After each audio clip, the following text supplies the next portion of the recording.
much again for your very powerful and moving speech. Let's give it up one more time for Madam President. Thank you so much.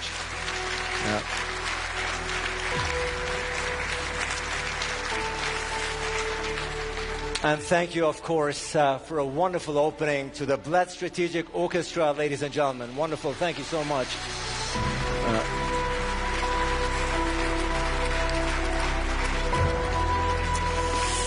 Excellencies, ladies and gentlemen, we are here for the 20th anniversary of the Bled Strategic Forum, and we are here to celebrate 2 decades of fostering dialogue and cooperation. You've seen in the videos the humble beginnings of this conference, and looking here into the audience, you can with confidence say that the Bled Strategic Forum has turned into one of the most prestigious and important conferences, not only in this region, but all around the globe. Congratulations to Tanja Fajon and congratulations to Peter Gierk. Once again, this is your applause.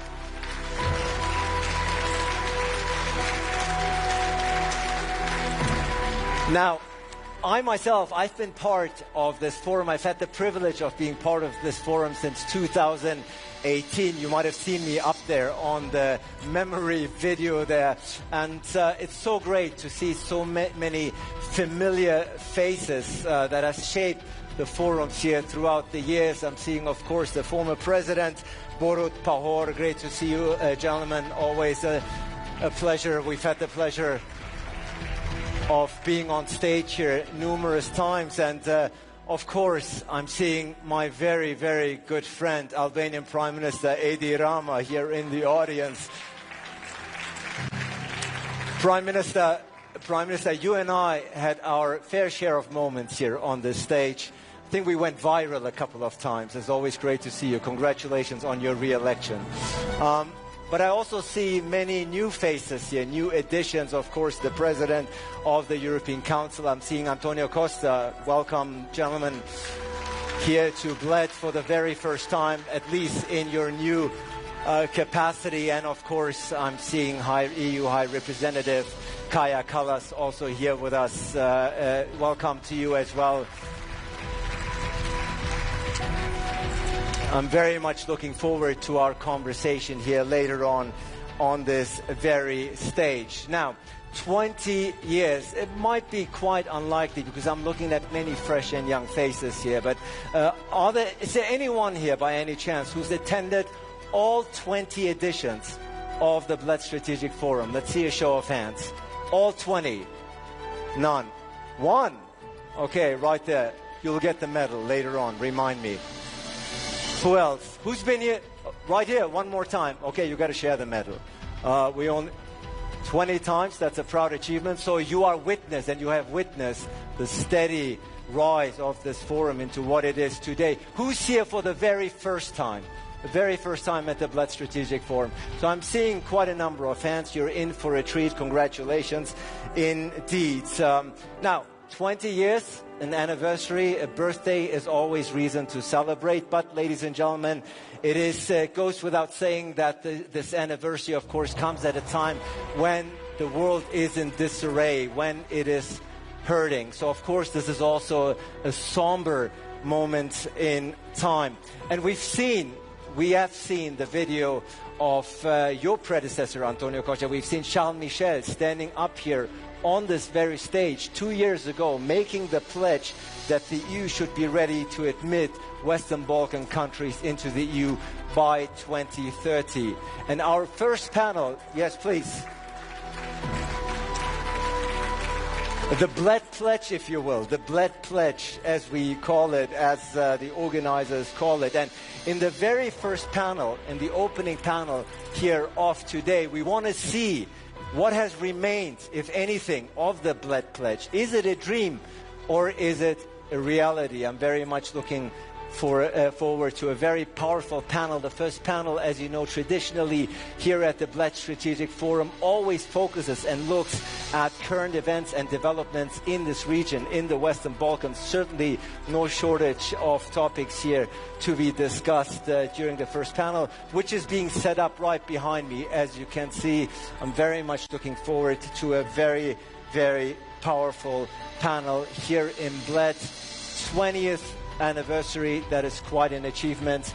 And while the chairs are being set up, I'm very delighted to call up one by one the distinguished speakers of the opening panel, once again titled The Bled Pledge, a Dream or Reality? The first speaker, of course, we've heard from the Foreign Minister, we've heard from the President. Now I'm delighted to welcome to the stage the Prime Minister of Slovenia. Please welcome Robert Golob.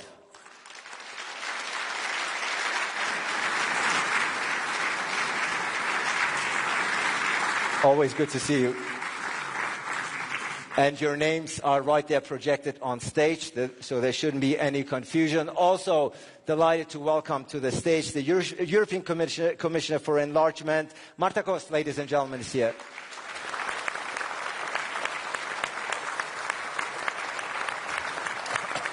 Commissioner, wonderful to have you. We will see what remains of the Bled Pledge. Yes. Very much looking forward to your remarks.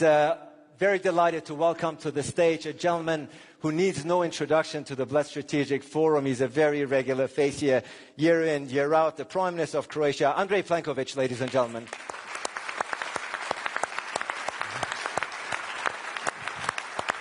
Prime Minister, good to see you.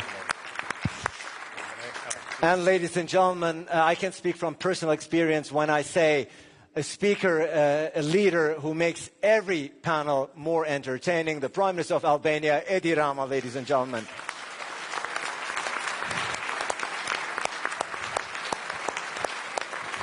So you are staying with me here. Stay with me here or no? No, not this year. Not this year, Edi Rama, for good reason, I believe. But I'm delighted to see you back. And last, but certainly not least, delighted to welcome to the stage the Prime Minister of Montenegro, Milojko Spajić, ladies and gentlemen.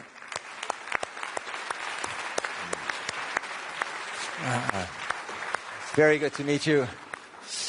And the moderator of this session, very, very delighted to welcome her to the stage, the director of the Istituto Affari Internazionali in Italy, Natalie Tocci, ladies and gentlemen. Yeah. And Natalie, great to have you. And before we start, yes, please, before we start, this year we have a different setting. Usually you dive right into the conversation, but we are very, very delighted to have a very special guest here with us who will give an input, if you will, make the intro to this panel. I'm delighted to see him here and welcome him now to the stage for a keynote address. Ladies and gentlemen, the President of the European Council and former Prime Minister of Portugal, António Costa.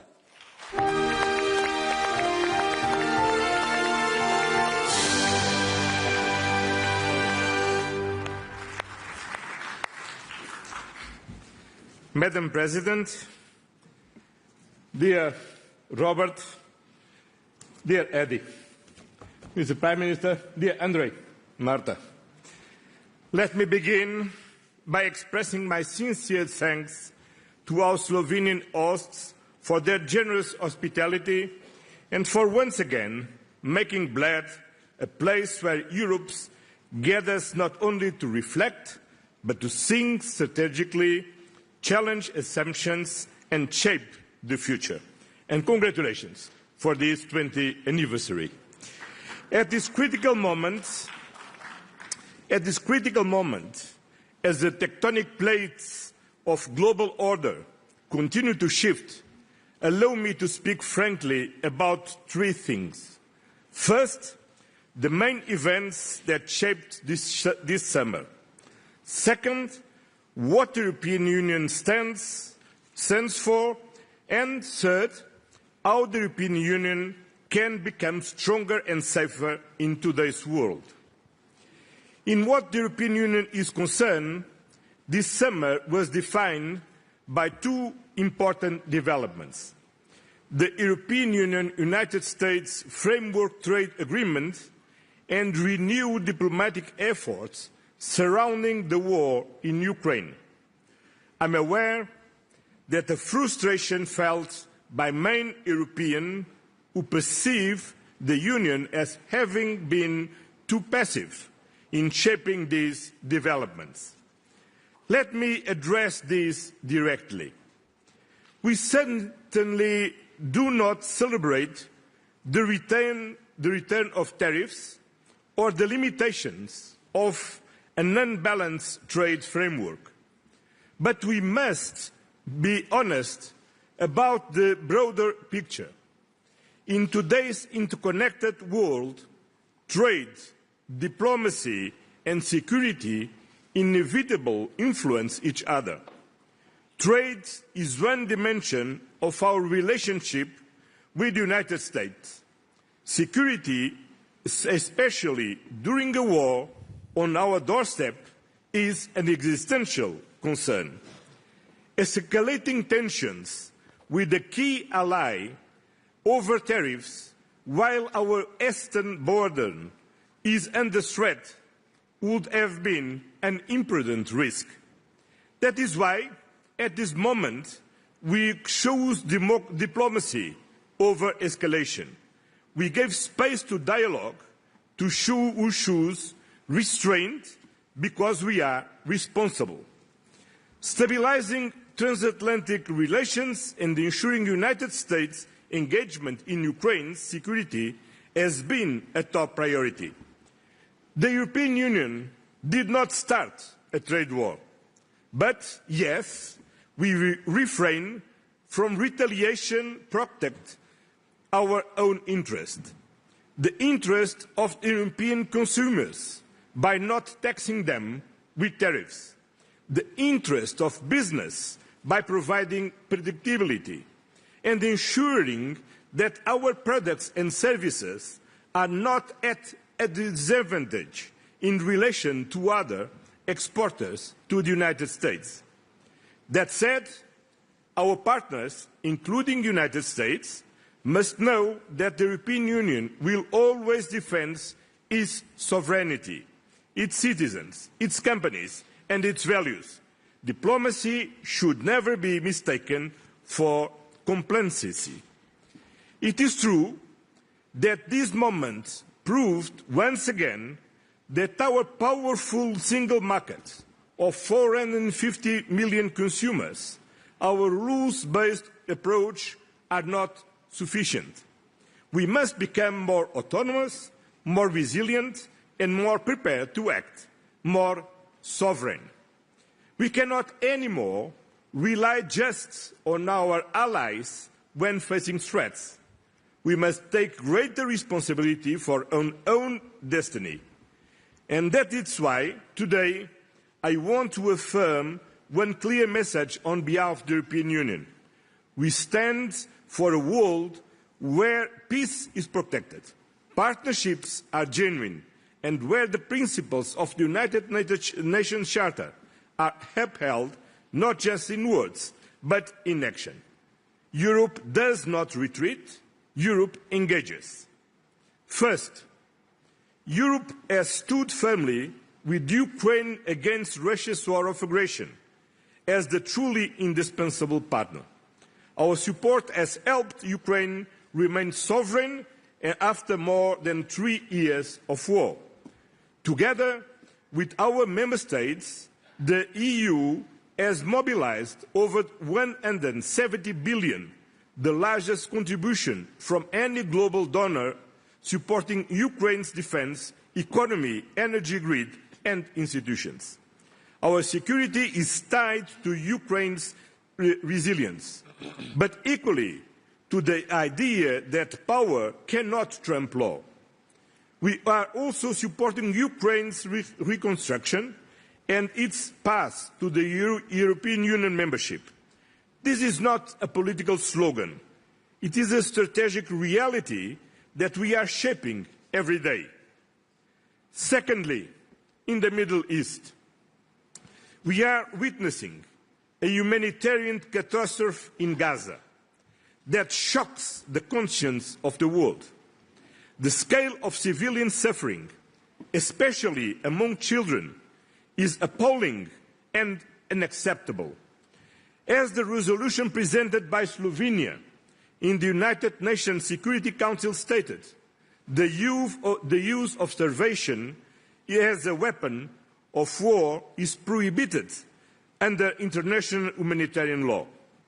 Regrettably, while supported by 14 out of 15 Council members, this resolution was blocked by the United States. The European Union has consistently condemned the Hamas terrorist attacks of October the 7th and continues to call for the unconditional release of all hostages. At the same time, the right to self-defense does not justify the indiscriminate destruction of civilian infrastructures or the collective punishment of an entire population. We must be unequivocal. International humanitarian law applies to all parties. We are deeply concerned by actions that threaten the viability of a future Palestinian state, particularly the expansion of settlements in the West Bank and the ongoing displacement in Gaza. These developments risk undermining peace and destabilizing the broader region, and for sure our friends from Egypt and Jordan can explain here very clearly. We therefore call for an immediate and sustained ceasefire, an unhindered humanitarian access, a halt of illegal settlement activity, and a renewed international commitment to a two-state solution. The European Union remains the leading donor of humanitarian aid to Palestinian people. European funding has kept hospitals, schools and institutions running, providing more than 450 million since the start of this war. We are actively supporting diplomatic efforts, and Palestinians' representatives must obviously be allowed to participate in international fora, including or especially the United Nations General Assembly and the upcoming conference on the conflict. The Palestinian people deserve peace, dignity and statehood, and that this is also the most sustainable path to the security for the Israeli people.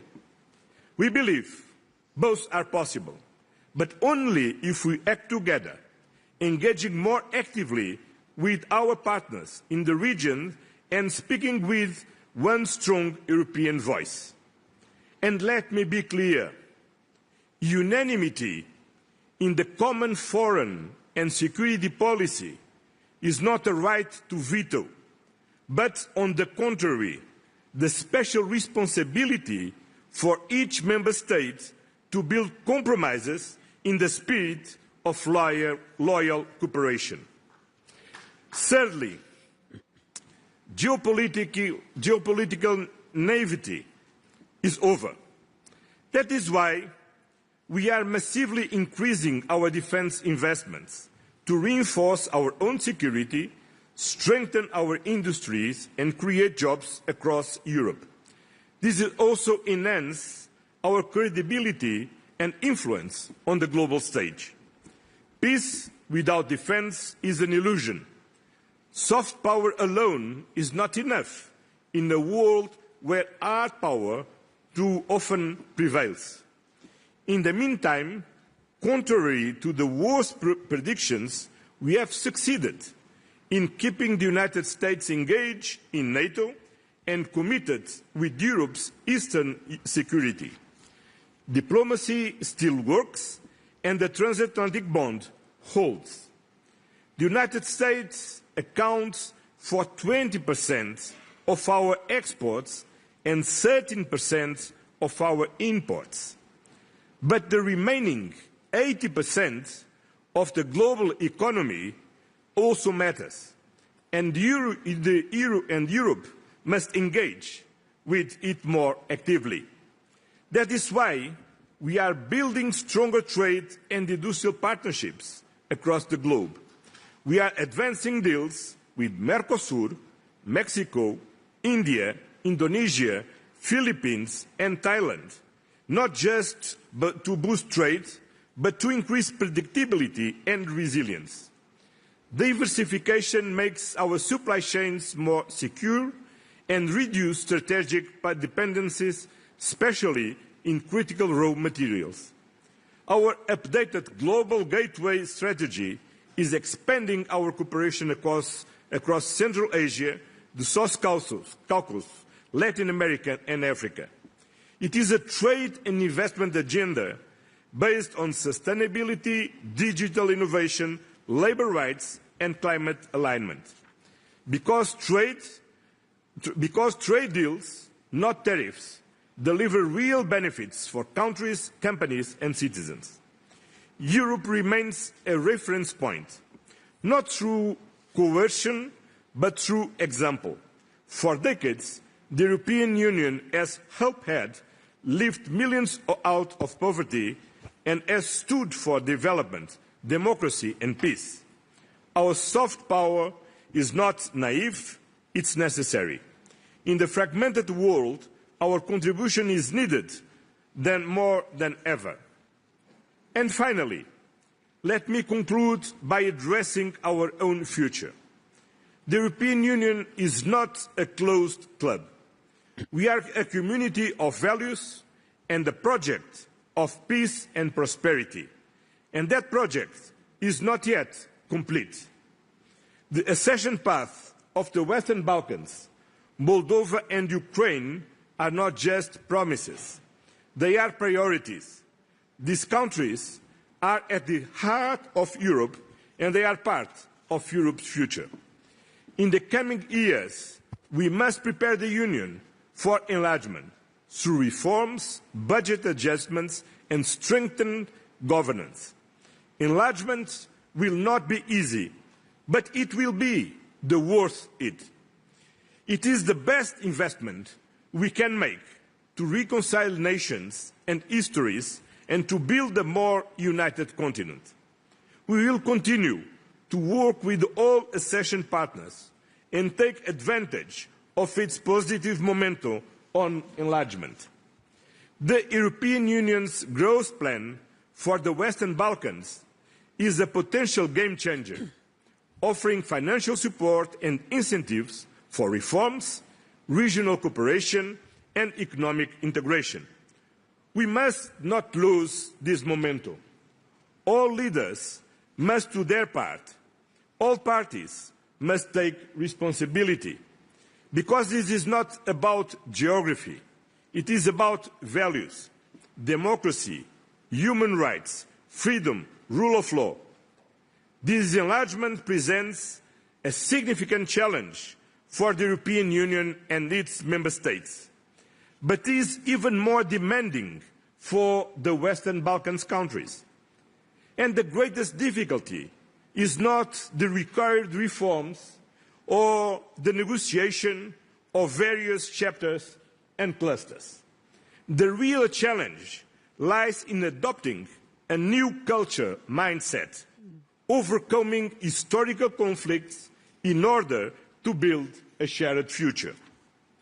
Ladies and gentlemen, in today's fragmented world, the European Union chooses to act, not through power alone, but through partnership, principle and perseverance. We will stand with those who uphold international law, not with those who seek to dismantle it. We will keep building a stronger Europe, not for ourselves alone, but for the benefit of global peace, justice and cooperation. This is Europe's promise. This is Europe's purpose. Thank you very much.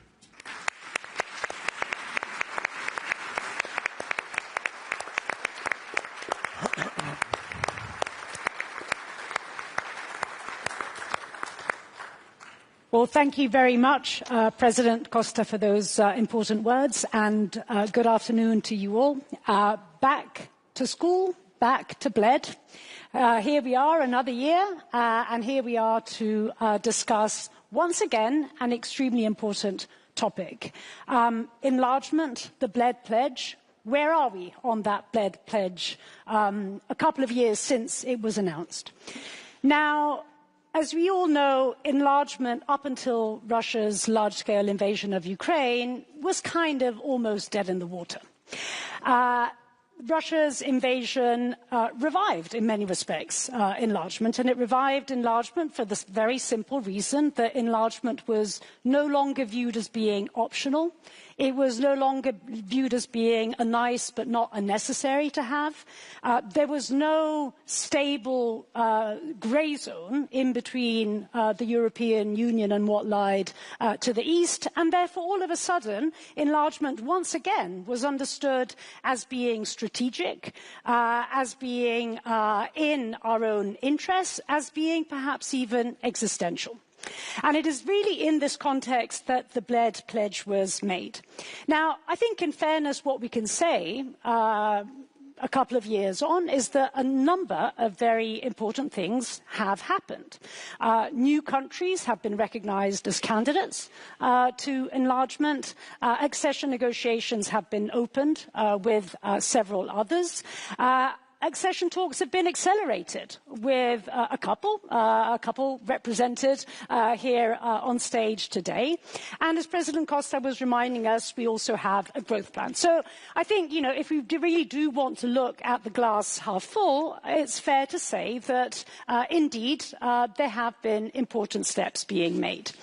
But for true believers in enlargement, for enlargement enthusiasts, I think as many of us in this room are, we tend to look often also at the glass being half empty. What is it that we could do more? What is it that we can do to accelerate further? What is it that we can actually do to ensure that that Bled Pledge is not only met, but perhaps we can even anticipate it by a couple of years? And in order to discuss this question, Ali has already introduced them. We have an absolutely stellar panel to discuss them with us. And especially indeed for those that would like to see the process accelerating even further, there are, I think, at least a couple of questions or challenges that I think would be extremely important to discuss over the next hour or so.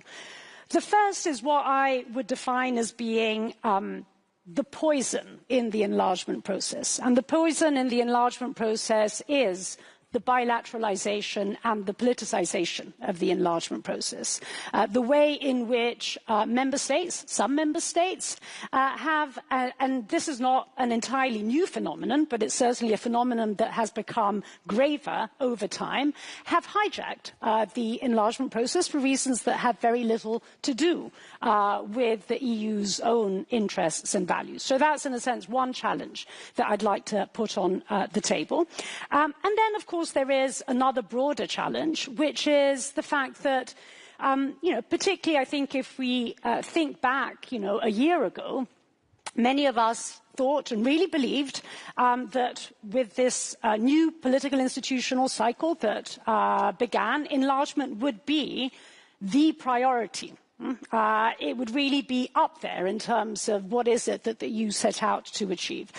And whereas, of course, it is a priority, the last year has inevitably perhaps seen a number of other important issues on the table. Defence, obviously, being one, the broader question of competitiveness, as President Costa was reminding us, obviously the trade issue and the tariff war with the United States. And so here we are in a situation in which glass half full, a lot has been achieved. Glass half empty, a lot more can and should be achieved.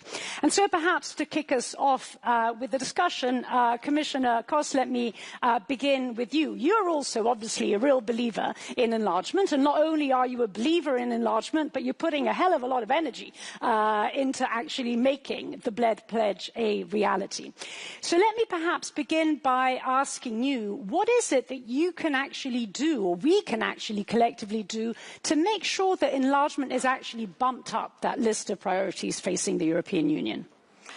Yes, indeed. I see the enlargement process as much more than making our European Union bigger in the number of square kilometers or in the number of people. For me, enlargement today is really what we have heard from the Slovenian president before. It is also a kind of unification of Europe, which we haven't had before in our history. And what can we do? You know, it will be soon that I will be 1 year commissioner, and 2, 3 more very much important points. First, the red line, what I see in my work, also working with the candidate countries, is the importance of leadership. It cannot be, the accession process cannot be successful if it's not led by the leaders, like we have Milojko and Edi today, who first believe themselves that the best for their country is the EU membership. They live this, they show this.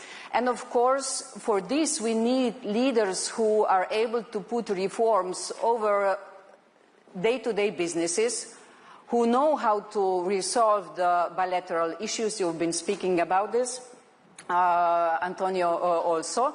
And third, who also understand, I call this the soft point, that it's their task to bring the people of their country to this so-called soft point when everybody will understand, indeed, it is moving and we are doing it and we are making it. The accession process is not only about what we do in Brussels or what the leaders do. It is about how public is supporting it, the parliament is supporting it, and civil society. First point. The second point is there are no shortcuts. You've been speaking about the pledge of Mr. Borrell. He was speaking about that 2 sides should be ready in 2030. The candidate countries, but also we. But in order that we will be able to accept the new member states, they have to deliver. So no shortcuts, meaning the rule of law, human rights, anti-corruption, free media are non-negotiable. So all this has to be fulfilled. The third important thing I would name is the geopolitics has changed. We are now confronted with the fact that they are, I call them, external disruptive forces who would like to see us fail. If I very simplify, in the past it has been, if a candidate country has fulfilled the criteria, it could enter. Now we have external forces who would like to see us, Europe, fail, and candidates too. We saw what happened in Georgia. We have a very important elections at the end of September in Moldova, where we see that Russia is really fighting against the present government who has chosen, and the people who has chosen the European path. Thank you so much, Marta, for this. And indeed, let me now turn to the candidate countries. And as I was hinting at earlier, both Albania and Montenegro, in fact, do represent, I think at this point in time, really the front runners in this process. And I think, really the countries that if we are to meet the Bled Pledge and do better, they are the ones that seem to be really quite well on the way. So, Edi, perhaps let me begin with you and perhaps turn to you, paraphrasing what Marta was saying. What is it that you are doing to actually put reforms above the day-to-day politics? And, what is it that you can tell us today to persuade us that Albania actually is on track, not for 2030, but as you yourself said, for 2027? Persuade us that this is indeed what is happening and how Albania is actually going to meet that pledge. Thank you. And first of all, it's really very nice to be here in the 20th anniversary of this forum, although I have not followed the whole 20. And I want to make very quick remarks, 2 remarks.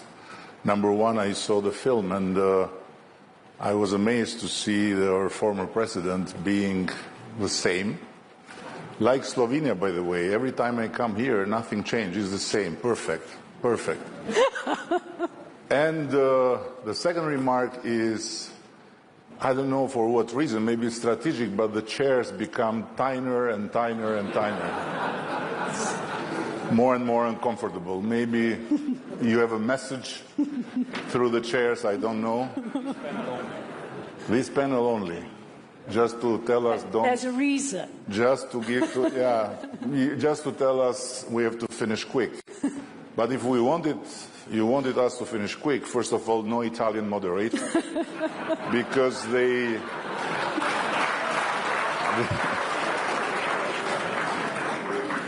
become the main player. And second, no Balkan people, you know, and no candidates, which are even more frustrating. So no, I think it's not that we are saying that we are ready for 2027, but it's that thanks to a Slovenian record breaker in swimming, we have a very clear objective put on our table by the Commission, challenging us to deliver on all benchmarks and on all criteria, and to end the negotiations until 2027. And then, of course, it will be the member states, and it's another part of the process. So what we are doing is exactly that. We are pushing and pushing and pushing and not asking questions, because the best thing to do with the European Union is to be free when you talk in Bled, but to say yes, yes, yes, yes every time they say to you, you have to do this, you have to do this. They're not negotiations. So if you mix Bled with Brussels, then you are F. So if you don't want to be effed, you have to do in Bled the sharing of the vision and different opinions and everything you want to express, and then go to Brussels and simply be a very, very diligent student.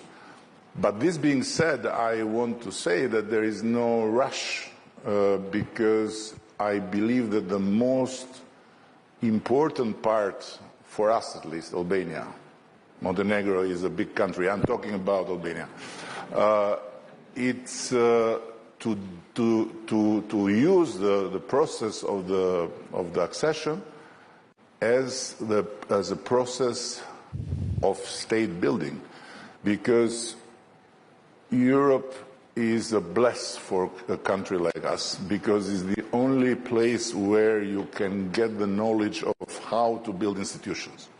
We never had institutions before in the real sense, and to build institutions is the most difficult exercise. And this is what makes the difference between Afghanistan, Iraq, or name it, where our very dear friends from the other side of the ocean have thought that with bombs and with values you can change the country, but it's not the case. What we have in Europe, although we got out of a history that was similar, very similar, Iraq, Afghanistan, whatever, in terms of lack of freedom, in terms of all brutalities, is the know-how of institution buildings. And so for this, I tell to everyone back home, we have to be diligent and to do the work. It's not something we necessarily like, you know. We don't necessarily like to have the traffic as perfect as in Germany, but we have to do it. And Europe is here to learn us, to teach us how to have traffic lights and how to have good circulation within the institutional life. It's something amazing, and we are progressing.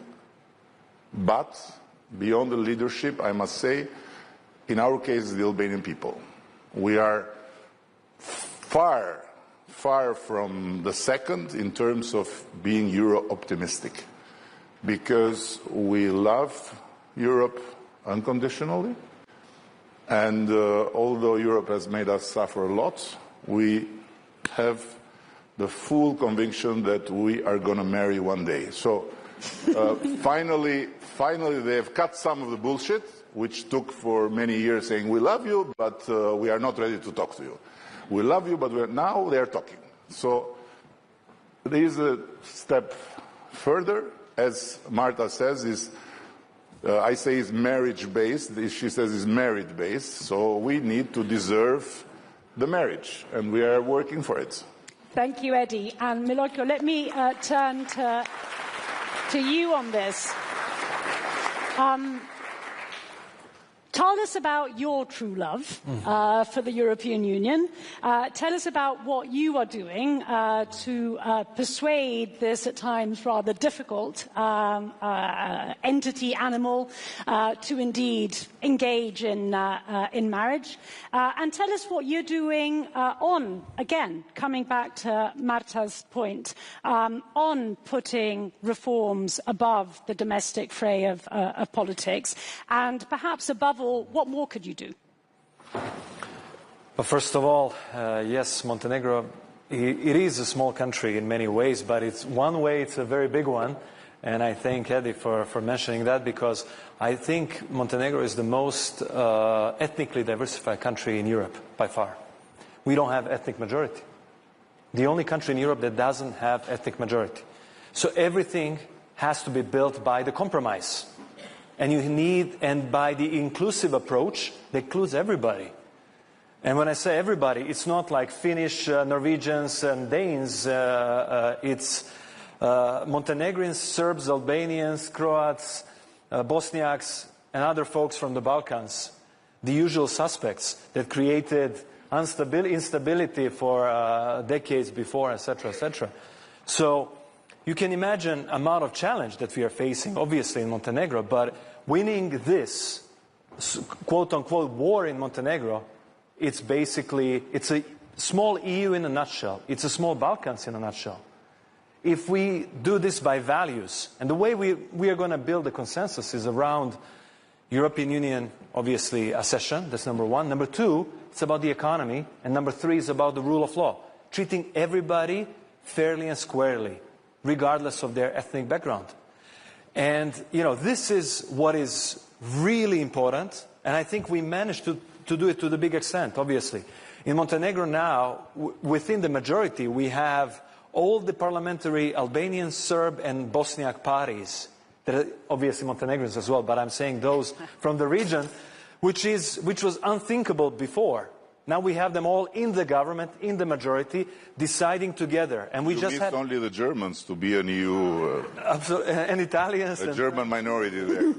So the thing is, we had a big reform just recently, and we had whole parliament voting unisonly on electoral reform, which was a really big one. It was impossible to do it for like decades. The same was about the Constitutional Court and many other reforms that we couldn't really do for decades. Now we can do all of these things with more than 2/3 of the majority voting in favor, because of these three things. And this is what unifies the country. And this is what should unify us all in the European Union as well. I lived more than a decade in Asia, in Singapore, Japan, China. I've been to India many times. I've been to Indonesia many times.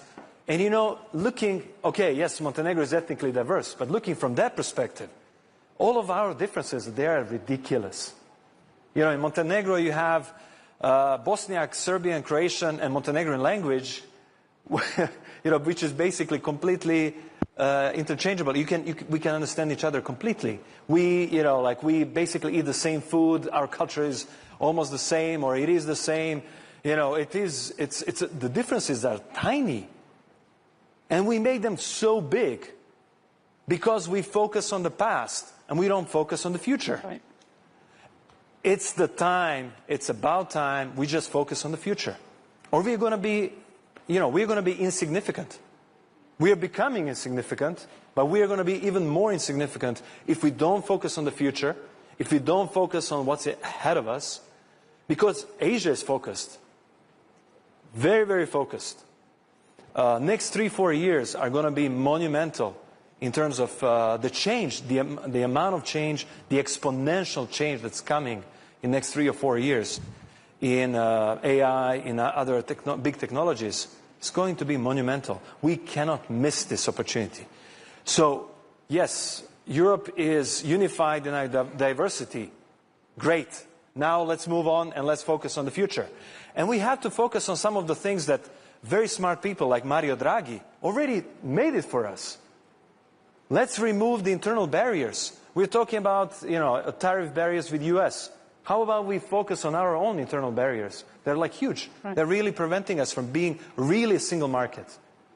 And I'm talking as somebody who is not even part of the single market. Yet. But we are becoming slowly, like SEPA now and some other folks. So innovation, investing in innovation, making a good regulatory environment for innovation. Like 2 of our countries, we are small countries. We can be test beds for innovation. Together with the European Commission, we can sit down and say, hey, if it works out in Albania, if it works out in Montenegro, let's scale it up and let's become a European standard. These are the things, and actually that's good because 2 of our countries, we don't have vested interests of big industry folks. We can easily move ahead in terms of innovation, in terms of like regulatory change. And our administrations and systems are relatively new, and we can actually adapt much faster. And if this approach works well at the time we join EU, how about we make it Europe-wide? And this is could be potential contribution to the European Union. Because you shouldn't be only receiving end. We should also be on the giving end. Absolutely. And let me now jump on to member states. The prime ministers of which we have 2 at this panel, Croatia and, of course, our host, Slovenia. And let me turn to you, perhaps, Andrej, first. Ask you, I want to come back to this poison question. And, as Edi was saying, yes, indeed, inevitably, member states are fundamental. They're there at the beginning of the process, and of course they have to be there at the end of the process. But perhaps they're a little bit too much in the way in the middle of the process, right? And that's where a lot of this, I think, poison and bilateralization comes from. Now, both Croatia and, of course, Slovenia, big supporters of enlargement. What is it that your countries could do to make that support, to make that friendship, to make enlargement happen, actually more forceful, more powerful indeed in ensuring that that poison is somehow sucked away from the process? First of all, thank you once again for the invitation for being here at Bled 20th edition. Thank you, Robert, Madam President, Minister. It's a great pleasure, Commissioner, to be here, I think, 6th time in a row at this opening panel. A few points on enlargement, and then I'll come as someone who has been who is coming from the country that was vaccinated with the poison that you have mentioned. My first point, enlargement has really gone through a revival since Russia's aggression against Ukraine. I think we need to take that truly into account. This is my most important point today for all of us. Second, Juncker said in 2014, no enlargement. Ursula didn't have time in the first mandate. This time, your mission letter looks more optimistic.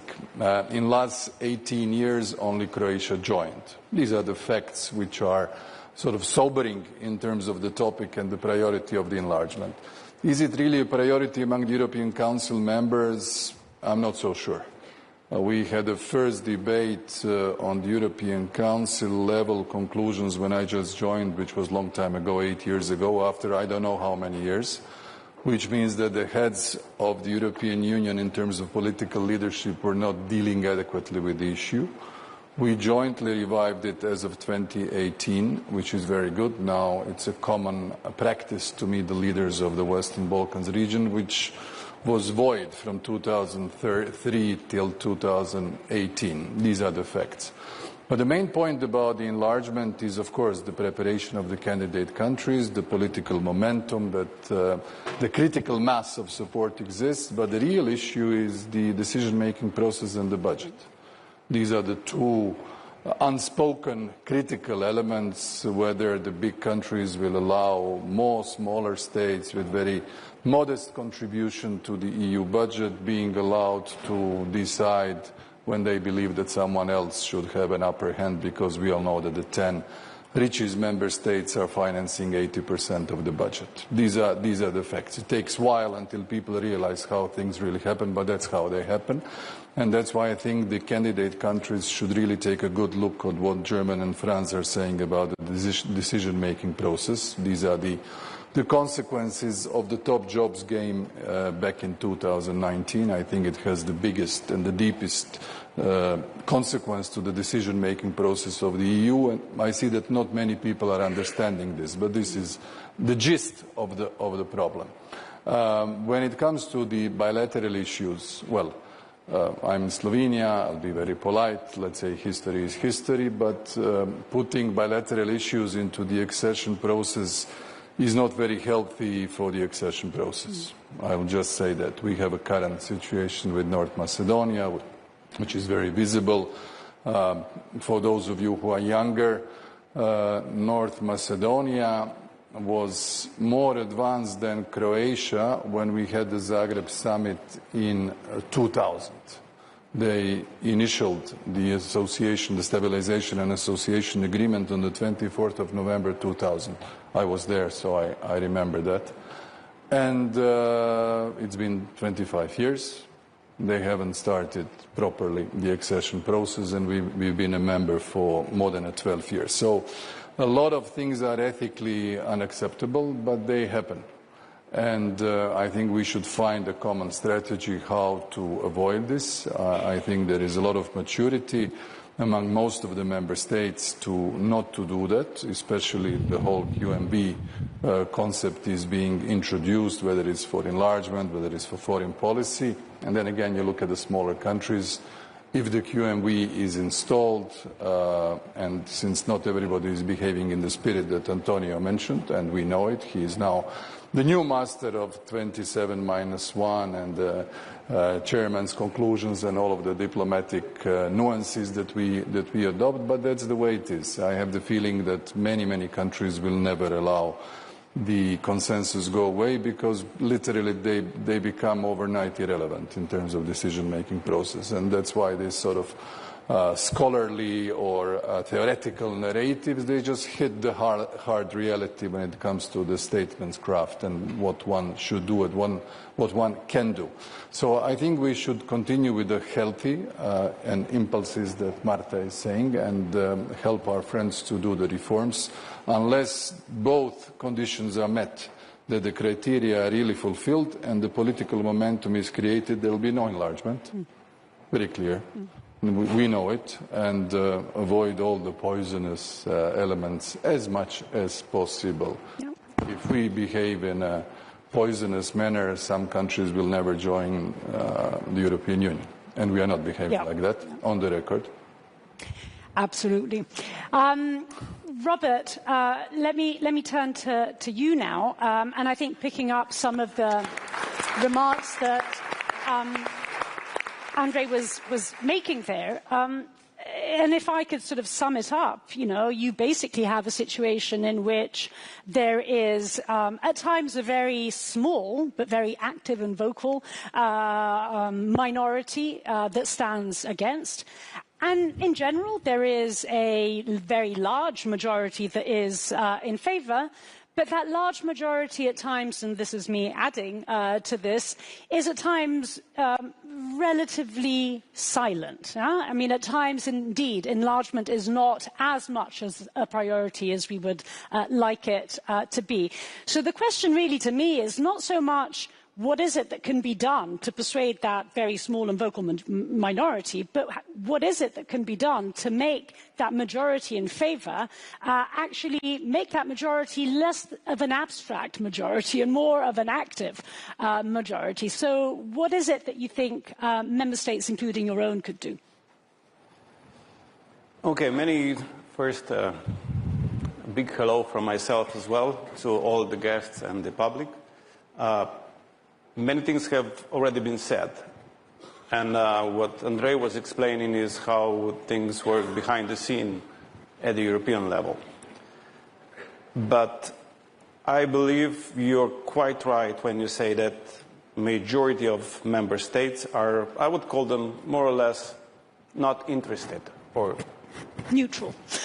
Not interested, because it's a nuisance to them to deal with it. Right.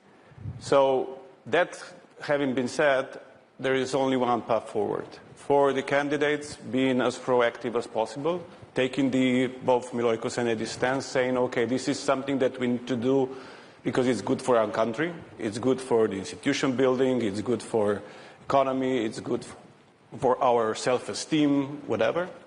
And on the other hand, a lot of proactive moves and steps by commissioners, especially by Marta, in order to make the Europeans, first Commission, but then also European Council, realize that we need to implement some changes. And we need to do them before 27, meaning we don't have much time to start implementing those measures. And it seems, at the first glance, it seems rather straightforward. As what Marta was saying, or maybe Andrej, I'm not remember, okay, there is a political decision at the beginning, and there is obviously a political decision at the end of the negotiations, but in between it should be a meritocracy ruling and the technical process. It doesn't work that way right now. But I don't see any real reason why we cannot revert to this. Right. And this is something that will take some convincing, some very hard work by António as well, in order to be possible to implement these decisions. But we've done it in other cases. 26 or 27 minus 1 formula worked in other cases, so it might work in this case as well. So it's doable. But Marta will have to find not just against the wind of poisoners, but also against the wind of ignorance by many others who are not really willing to go into the changes of the decision-making process. But still, it's doable, and Marta is, I know, she really lives for this work. She's doing, and she lives for results as well. So I think the enlargement process is in very good hands. The other good thing is that even though it comes from not so happy circumstances, is that after the Russian aggression on Ukraine, even though in war, they are really implementing all these institutional changes really fast. So they are not giving European Commission any excuse when they ask for speeding up the accession process. And it's going to be real hard to say no to people in war if and when they really fulfill all the conditions. Yeah. And this is the window for the Western Balkans. We spoke about it 2 years ago with Charles Michel here, that the window has been opened. So it's really more or less now or never, because afterward, I really believe in 5 years it's going to be closed again. And there is another major change, and not that we are introducing it here, but we are just pinpointing it right now. In the past, mostly it was all the Western Balkans at once, because there are some big countries that we shall never leave behind. Okay, that was the narrative of the past. I truly believe that the big countries will follow only when they see small countries succeed. Unless we let those who have the merits succeed, the big countries will not change at all. So that's why we decided that for this Montenegro forum... is the biggest country and is changing all the time. That has already been ascertained. That has been cleared already. Who is the biggest? Yeah. How many ethnicities they have? They are huge. So I believe they could be an inspiration to everyone else to follow suit. Yeah, I believe they're in good hands, and looking forward for 2 years from now to announce the results. We are putting pressure on them. Thank you, Robert, for this, and Andrej, because really, the glass for me is not half, it's nearly full, because it is a priority. Perhaps we do not show everything to the outside world, but we are working really much quicker. Even if we sometimes cannot move in the Council. António, from the technical part, we are moving. You know, in the last 8 months, we have opened more clusters than in the last 5 years, and closed more chapters than in the last 10 years. We will open 2 clusters more for Albania this year, so we already agreed with Edi that we will celebrate first in Brussels and then next year with a football match between candidate countries and member states in Tirana, and the president of UEFA will play with us, and perhaps some others too. Then, of course, with Montenegro, and now with your help, thank you for this, Andrej, we are advancing, and it is possible, you know, if we finish in 2026 with the technical part of the negotiations, then in 2028 we could get the 28th member of the EU. If Edi will do it as he is doing now excellently in 2029, we could have the 29th new member of the EU, and then it's shortly 30, but then my mandate is at the end. So I don't have enough time anymore, just 4 years more. So I have to hurry up. But may I, if I just add, I was speaking about the leadership and how is this really, you know, for me, yes, I am goal-oriented. That's why we made an Eurobarometer on enlargement. Tomorrow we will publish all the results. The citizens of Albania supported the EU membership by 92%.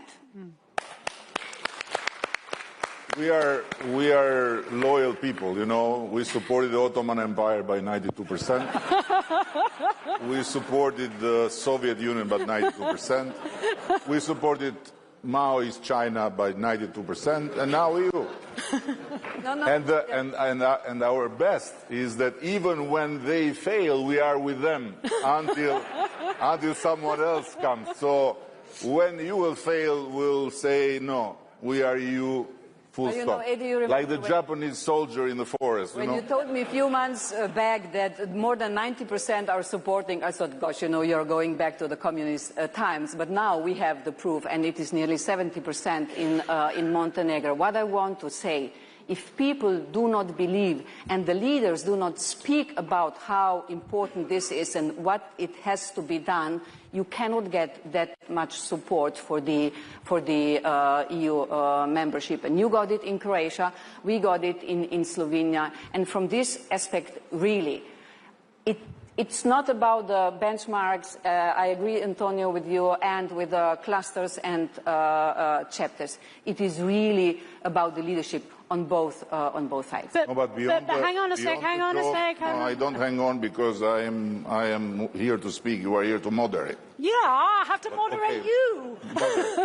Moderate, okay. No, I just wanted to add something, but moderate. Okay, I'll moderate you and give you the word in a moment. In fact, I wanted to ask... I'm indulging just because we were your vassals once upon a time. There you go. That's right. That's the real reason they chose me. But I wanted to ask Andrej, and in fact you Edi, because your remarks, although they were not intended to do so, but they sparked a thought in my head. And that thought in my head is that as we meet here in Bled, others are meeting in China. And there is a different order, if you like, in the making, right? And there's a love fest going on as we speak between Putin and Xi and Modi and several other mostly rather unsavory characters. And so it's not as if this conversation is happening in a vacuum. I mean, it's not as if we will have forever. That window will be closing, and it risks closing even sooner than 4 years unless we actually do speed up. And so, Andrej, I wanted to kind of perhaps come to you and ask you to reflect and kind of put this discussion within that broader geopolitical context. And also, what is it that can be done in order to send the message to our own populations, be it in member states or be it, Edi, in candidate countries, in Moroccan candidate countries, that actually this is a region that can add to the security of Europe? I fully agree with you that the world that we were living in a couple of years ago has so rapidly changed, and I would say irretrievably changed. This is the key new element when you look at the NATO Hague Summit decision commitment to 5% by 2035. Would have been unthought of a couple of years ago because everything was settled. We were sort of gliding towards the welfare state, and then there was a wake-up call in 2013-14, and then 2022 with Putin basically showing his cards and even showing them again after Alaska and after Washington. I think we need to be realistic. The attacks are going on Ukraine, and nothing has moved an inch towards some sort of concept of pursuing peace, so as to be very precise. The new alliances which are being forged by the biggest, largest, most numerous and economically very influential powers, not to mention nuclear powers, is critically important for the West. I mean, we are still in the phase after the United States presidential elections, in the phase of consolidating the transatlantic relationship, which is bumpy. Bumpy in security, bumpy in defense, bumpy in terms of multilateralism, bumpy in terms of respecting the international law, and bumpy in terms of trade relations, especially with the tariffs that are on the agenda. So the West, since we are old, the West needs a consolidation. The slower the enlargement, the more influential other actors will become in all of the countries of the Western Balkans. We are all being polite, but when you look at the harsh political reality, you have North Macedonia blocked, you have Serbia under more than 2 years of biggest and strongest and the most serious internal unrests and demonstrations at the verge of the civil war. Bosnia and Herzegovina with Dodik overstretching for years whether he will separate or not, hop, he's out. This is where we are today with Banjska that left without a serious remark or articulation back in 23 by anybody in the European Union. We pretended it didn't happen. These are the realities of where we are. So I think we should be really sober about the enlargement and the changing global context. I'm very much in favor of the enlargement. I think all the countries are doing a fair share of effort to join, but they need to stabilize politically. The numbers of political support are not enough. We also had big support before we joined. If I went now to a referendum, 50-50. 50-50. The narratives have changed. There are so many false information that is being spread around, and people, unfortunately, in the context of the technological revolution, tend to trust false information quite a bit. So it's a perennial battle for us to win the narratives, and we should also be realistic. This is part of the enlargement. The other are Ukraine and Moldova, both under active or frozen conflicts, both under war or occupation of part of their territory. This is where we are. These are the two closest to Cyprus situation that we have had, except that the ongoing Russian aggression is still there. So the topic is important, but it's so strained with all of these elements that we have to be realistic. One thing we have learned through our enlargement is we need to be very realistic. Edi. Very realistic. Oh, sorry, it's stronger than me now because he mentioned Alaska, and as I am haunted by something I told here about Putin and the time zones, it got in my mind something new about Putin's waste biological bag. You know about it, right? That wherever he goes, he has a waste biological bag to collect and bring home. And the reason why is because he collects proof that wherever he lands was historically Russia. Understand? So I want to go back 1 second to the joke, to the half joke and half truth about our 92% historically, because it's true, but in the same time, it was never our choice. So we were fully in with all empires, and the first empire that we have embraced because of our choice is European Union. And we are very devoted to it. And by the way, I don't think there is another country so far in Europe where you can have a campaign and you can run an election exactly on that, on the EU.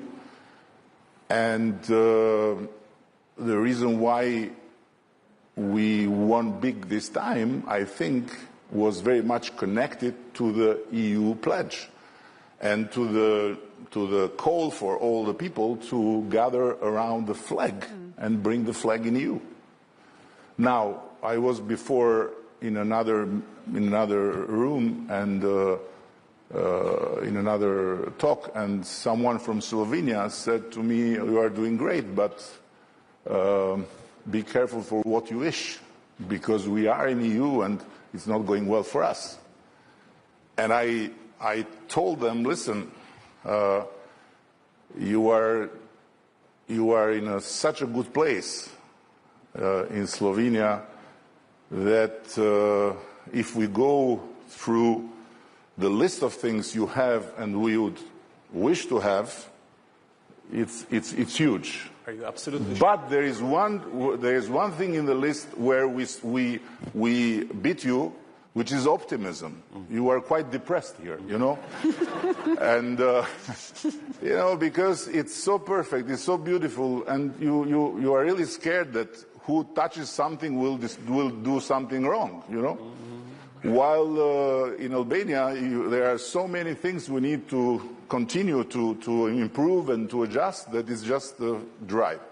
And secondly, to your question about what happened in China, here comes the part that has nothing to do with our negotiations, but has to do with me as a European, free European. I believe that Europe should have been there. So I believe that Europe should be everywhere where the world meets. And Europe should give up on Europe. It's not just Europe, it was the whole collective West until a while, since the change happened in America, but should give up on trying to impose to the others its own way of living.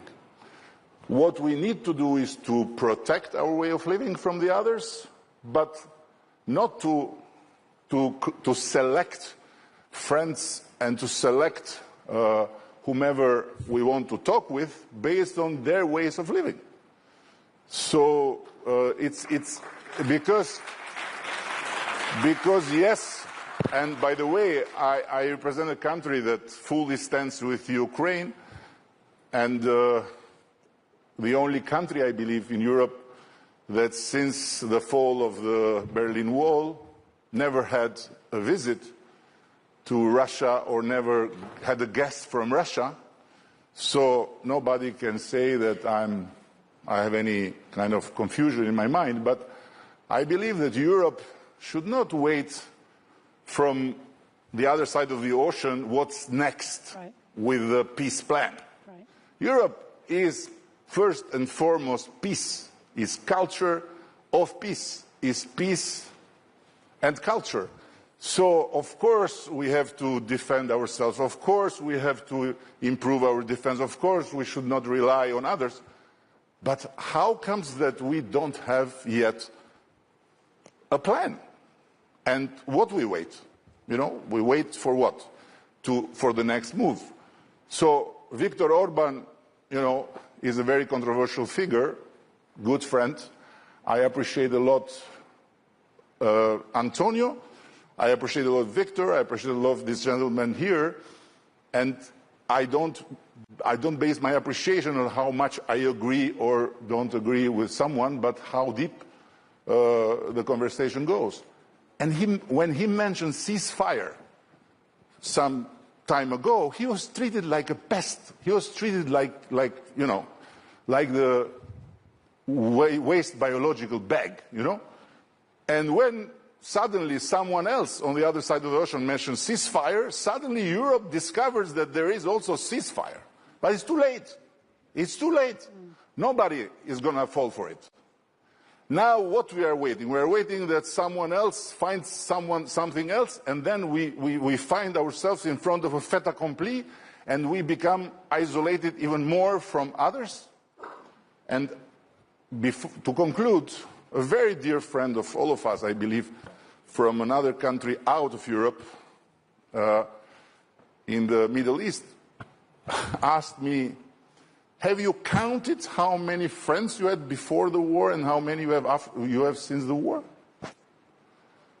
And this is a question that we have to make, because we don't have any reason to not be proactive with all the forces that are out there, and to not have our own, like António said, very rightly so, our own deals, our own communication. And when it comes to the enlargement, it's not, it's not really what enlargement is to get Montenegro in.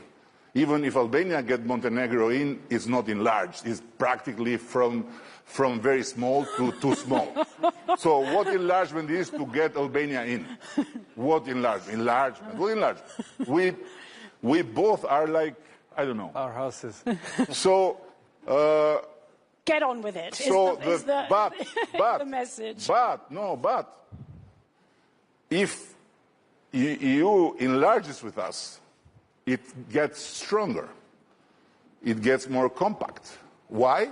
Because it doesn't leave a part of the body open for viruses, for microbes, for assaults, for infections, and so on. Exactly. And this is the point. So if tomorrow things go in a different direction, this will be a wound open in the middle of Europe. While if we are in, we are simply, closing a space where from a very little space it can become a big problem. And we are the only reality in the history of geography, I believe, that I'm talking wrong like an Italian. I have to prove you wrong, see? So we are the only reality in the history of geography who have two borders. I mean, the European Union has two borders. One outside border, like everyone else, and one inside border. And within the inside border is me and him, Now, what enlargement? Close this, get rid of this inside border. Single market, we entering in a single market will be China or Japan threatening Europe. Bring us in. Thank you, Edi. And we bring some fun. We bring some fun, some optimism, some youth, some desire for life. Okay, we got it. Happy marriage, Prime Minister. I'm on a mission here to prove that you are wrong, not in what you just said, but in the fact that I'm an Italian moderator and you're a Balkan panel. I'm on a mission to prove you wrong, right? And so, prove me wrong. As in, not on what you just said, but on the fact that we have to end on time. And so, let me end with I can prove myself wrong all the time. A final question to Milojko and to Robert, and it's a very short and crispy one. Tell me one thing, just one thing, which you could point to when we meet again in 1 year. Here we are in a situation in which it's not a 50-50, glass half full, half empty, let's say it's a 2/3. No, I don't accept 50-50, so make it 70-30. Okay, 70-30? I want it to have an 80 or 85 next year. What is the one thing that should be done, can be done, and that you will do to make sure that we get to that 80-85% by next year? Milojko. Sorry, 80-85% of what? Of the glass being half full. Meeting the Bled. An attack from Russia to Montenegro will do it. And I want it in 30 seconds. Then we have a third world war, as Trump once said. Actually, getting Montenegro into NATO was one of his concerns in his first mandate. I'm joking. So, but it's because he doesn't know the size of Montenegro. This is the problem. No. He's probably very well aware of the size of Montenegro. But it's, I think the economy. Going back to the basics, guys, the economy is all, it's how are we going to pay for defense? How are we going to pay for many other things? How are we going to keep the political support? Why you don't even need defense? If you are all occupied, you are occupied. No, hang on. We need a distinctly, I would say, different and better story on the economy by connecting the economy and real life of the citizens with all the geostrategic approach that we need to do. Like, we need the real, the people have to see the economy improving. This is the key. Last word. You want a realistic answer? Yeah, but an optimistic, realistic answer. Okay, the optimistic is they're going to close a record-breaking number of chapters in the next 12 months. You all and they mostly. And António will find a way how to reshape the decision-making process in order to bring them to the final decision on whether they can get in or not. Unfortunately, realistically, it's going to take 2 years. Okay, I can live with that. I can live with that.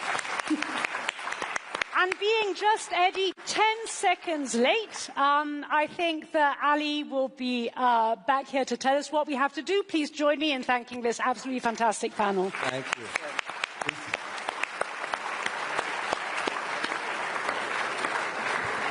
You see how much he misses me. Look. I do miss you, Prime Minister. Yeah, it's always good to see you. Next year, perhaps we'll be back on stage together, Prime Ministers, Commissioners. First of all, thank you so much for a very thoughtful and very thought-provoking discussion. Hopefully, at the very latest, in 2 years of time, we'll have these two gentlemen here as full-fledged members of the European Union. Thank you, Natalie, for your moderation, for finishing on time. Ladies and gentlemen, before I let our esteemed panelists go and leave those uncomfortable chairs, let me just point out very quickly before we take a quick break, please don't stray too far because we have another highlight for you, a one-on-one with EU High Representative Kaja Kallas, where perhaps many of the issues that you have laid forth will be picked up again. Prime Minister's Commissioner Natalie, thank you so much. This is your applause. Much appreciated.